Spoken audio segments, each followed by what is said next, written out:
అప్పుల బాధలు వెంటాడుతున్నాయా? అయితే 6 జేవిఆర్ వారి జాతిరత్నాలు ధరించండి. హాయ్, వెల్కమ్ టు మనం టీవీ. నేను మీ మనోజ్.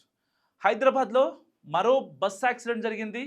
సో ఇప్పటికే కర్నూలు, ఇంకా నెల్లూరులో, నిన్న కర్నూలు, ఇవాళ మార్నింగ్ శనివారం పొద్దున్నే నెల్లూరులో కూడా ఒక బస్సు, ప్రైవేట్ ట్రావెల్స్ సంబంధించిన బస్సు యాక్సిడెంట్ గురి కాబడింది. సో పక్కన అయితే రోడ్డు పక్కన డివైడ్ ఉండటం వల్ల అక్కడ సేఫ్గా అయ్యారు. సో ఇప్పుడు కట్ చేస్తే న్యూగోకి సంబంధించిన బస్సు. న్యూగో అనేది ఒక ప్రైవేట్ ట్రావెల్స్ బస్సు.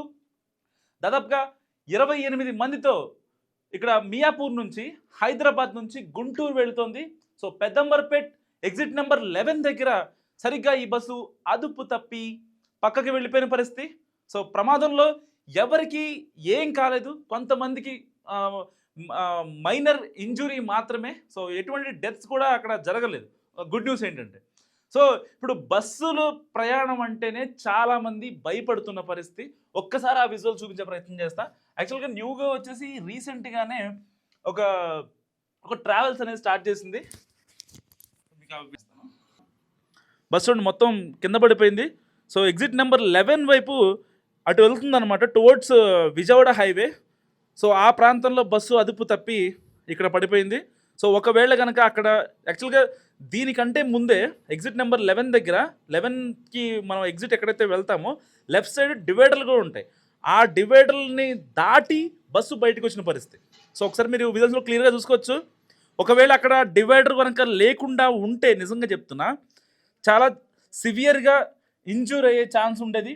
నిజంగా దేవుడి దయ వల్ల ఒక రకంగా అక్కడ ఏమి ప్రాణాలు బలి తీసుకున్న ఘటన కానీ అలాంటివి ఏం జరగలేదు. నిజంగా గుడ్ న్యూస్ అని చెప్పుకోవచ్చు ఒక రకంగా. నిజంగా బస్సులో ప్రయాణం చేయాలంటే గుండెలు అరచేతిలో పట్టుకుని వెళ్లాల్సిన పరిస్థితి అంటూ కూడా చాలామంది ప్రయాణికుల్లో ఒక అభద్రతా భావం అనేది నిజంగా వ్యక్తమవుతున్న పరిస్థితి. ఎందుకంటే ఇంటర్సిటీ, ఇంటర్ కనెక్ట్ ఈ బస్సులు ఏవైతే ఉంటాయో వీటిలో మనం మస్ట్గా ట్రావెల్ చేయాల్సి ఉంటుంది.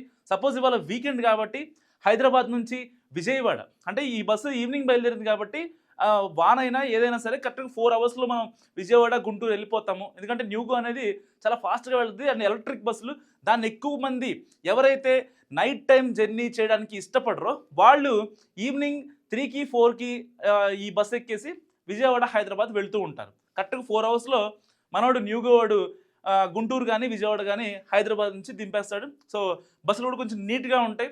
దానికోసం ఎక్కువ మంది ఎవరైతే గుంటూరు, విజయవాడ వెళ్లాల్సిన వాళ్ళు ఉన్నారో, సో ఈవినింగ్ లోపు మనం ఇంటికి వెళ్ళిపోవాలి అంటే కనుక మస్ట్గా న్యూగోని చూస్ చేసుకునే పరిస్థితి అన్నమాట. సో ఇలాంటి నేపథ్యంలో ఇప్పుడు న్యూగో పెద్దంబర్పేట్ ఎగ్జిట్ నెంబర్ 11 దగ్గర బోల్తా పడటంతో చాలామంది అసలు ఏం చేయాలో అర్థం కాని పరిస్థితి. నిజంగా చెప్పాలంటే, అంటే బస్సు ప్రయాణం చేయడం మనం సేఫేనా?